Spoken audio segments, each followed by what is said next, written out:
Inilah faktur pajak yang berhasil kita terbitkan, dan inilah SPT masa PPN yang berhasil kita laporkan. Baik pembaca dan pemirsa tips pajak media, kali ini dalam video ini kita akan bahas mempraktikkan cara untuk membuat faktur pajak, cara buat kode billing, dan cara untuk melaporkan SPT masa PPN di tahun pajak saat ini, di tahun pajak 2026. Video ini kami produksi di 13 Agustus 2026. Dan sebelum lanjut tentunya kami ajak kembali Anda untuk like video ini, subscribe channel YouTube ini, channel YouTube Tips Pajak Media, serta bagikan kepada rekan-rekan Anda yang lain kepada rekan-rekan Anda yang lain yang membutuhkan informasi ini, sehingga video panduan ini dapat sampai kepada yang butuh info ini. Apa aja yang kita bahas di sesi kali ini? Kita akan bahas mengenai pengantar PPN, kemudian siapa yang wajib PPN, kemudian siapa itu pengusaha kena pajak, lalu konsep pajak keluaran, pajak masukan, dan PPN yang harus dibayar. Kemudian kita akan bikin faktur pajaknya, kemudian kita akan mengetahui konsep tentang pengkreditan pajak masukan, lalu kita bikin konsep SPT masa PPN, bikin billingnya, dan terakhir bayar dan lapor, sehingga kita bisa mendapatkan bukti lapor SPT masa PPN. Ini adalah video singkat, jadi kita akan cukup cepat ya di video ini. Adapun ketika Anda ingin mendalami lebih dalam, maka silahkan mengikuti e-course dari Tips Pajak Academy di tautan di deskripsi di bawah. Kita akan perlu login Cortex. Login Cortex ada di sini. Pastikan halamannya adalah di sini, cortexdjp.pajak.go.id. Ya, nanti tampilannya seperti ini. Kita masukkan NIK dan kata sandi. Ini NIK atau NPWP badan bank? Masuknya adalah NIK ya. Masukkannya NIK. Tentunya dengan NIK orang yang sudah diberikan hak akses atau role untuk bisa bikin faktur pajak, tanda tangan faktur pajak, dan juga untuk bisa submit SPT masa PPN-nya. Baik, pengenalan SPT masa PPN adalah seperti ini pemirsa. Ada beberapa bagian. Yang pertama adalah induk, lalu A1, A2, B1, B2, B3, dan C. Adapun di induk isinya adalah seperti ini. Nanti di bagian pertama itu penyerahan barang dan jasa, bagian 2 adalah perolehan barang dan jasa. Yang pertama artinya penyerahan atau penjualan Anda dalam satu periode bulan bersangkutan. Yang kedua adalah perolehan barangnya atau pembeliannya. Kemudian ini akan dihitung nih dalam sebulan itu Anda kurang bayar atau lebih bayar PPN-nya. Dan berikutnya Romawi 4 tentang PPN terutang atas kegiatan membangun sendiri, lalu pembayaran kembali pajak masukan tidak dapat dikreditkan, lalu PPN pajak penjualan atas barang mewah, lalu pemungutan PPN atau PPNBM oleh pemungut PPN, oleh pihak lain, kelengkapan dan pernyataan. Baik, untuk penyerahan barang dan jasa nanti rinciannya adalah seperti ini ya, dan ini yang sangat penting adalah di bagian A ini ya.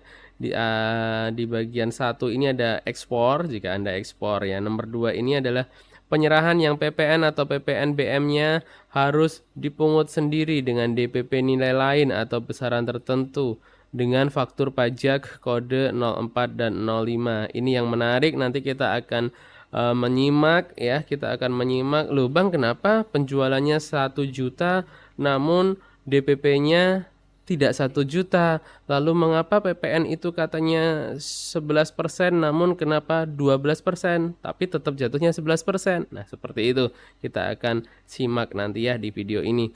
Berikutnya, penyerahan yang PPN atau PPN-nya harus dipungut sendiri kepada turis asing ya.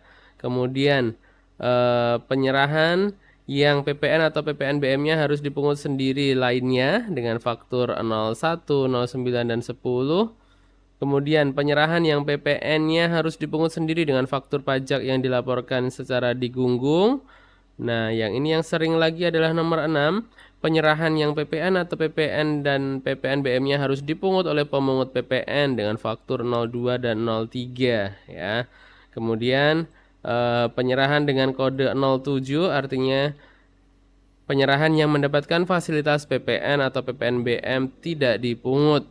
Dan 8 adalah penyerahan yang mendapat fasilitas PPN atau PPNBM dibebaskan, kodenya 08. Dan 9 adalah penyerahan yang mendapat fasilitas PPN atau PPNBM dengan faktur yang dilaporkan secara digunggung. Ya, ini dari sini sebetulnya sudah terlihat ya, nanti jenis-jenis penyerahan Anda akan terkelompokkan atau terklaster di sini. Namun Anda jangan khawatir untuk pusing-pusing karena angka-angka ini nanti sudah otomatis terambil dari lampiran-lampiran dan juga faktur yang sudah Anda bikin. Seperti itu. Masih pengenalan SPT masa PPN dan ini adalah bagian 2 dari induk yakni perolehan barang dan jasa ya, perolehan barang dan jasa. Yang satu itu impor BKP, barang kena pajak, pemanfaatan dari luar negeri, yang pajak masukannya dapat dikreditkan, itu akan masuk di A. Kemudian yang B adalah perolehan dalam negeri dengan DPP nilai lain atau besaran tertentu yang pajak masukannya dapat dikreditkan. Nanti pembelian-pembelian Anda dengan faktur 0405 masuknya ke sini. Ya, lalu berikutnya perolehan barang kena pajak atau jasa kena pajak dari dalam negeri selain DPP nilai lain yang pajak masukannya dapat dikreditkan.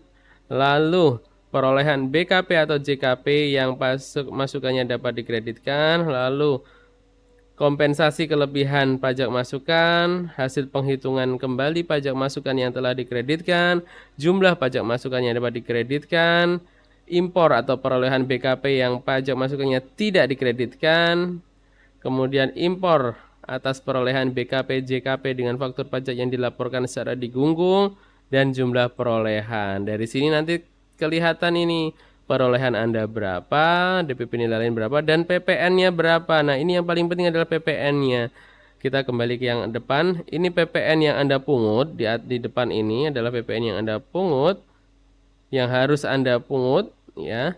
Yang PPN di belakang ini adalah yang sudah Anda miliki, artinya mengurangi. Sehingga nanti kurang bayar atau lebih bayarnya adalah nomor 1 dikurangi nomor 2 seperti ini ya. Nomor 1 dikurangi dengan nomor 2.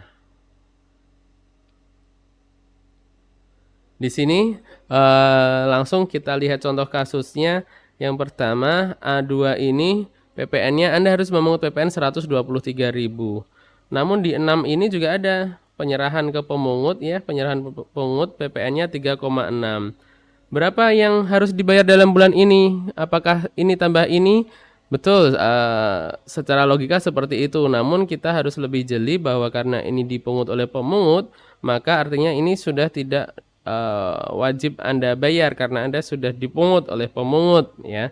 Artinya PPN-nya pengeluarannya adalah hanya di 123 saja, tidak ditambahkan ini. Oke, apa kita lihat apakah seperti itu? PM-nya 0 ya, nggak ada pembelian yang ada PPN-nya. Dan betul Rp123.000 saja ya pajak keluaran yang harus dibayar sendiri. Sehingga untuk lapor SPT masa PPN di masa ini Anda nanti ada kurang bayar di Rp123.000 ya. Seperti itu konsepnya dan nanti ada tanda tangan di bawah ini. Itulah secara garis besar mengenai SPT masa PPN. Video ini kita akhiri di sini lebih dulu. Untuk topik berikutnya silakan kita akan masuk di video berikutnya. Sekian, terima kasih. Wassalamualaikum warahmatullahi wabarakatuh.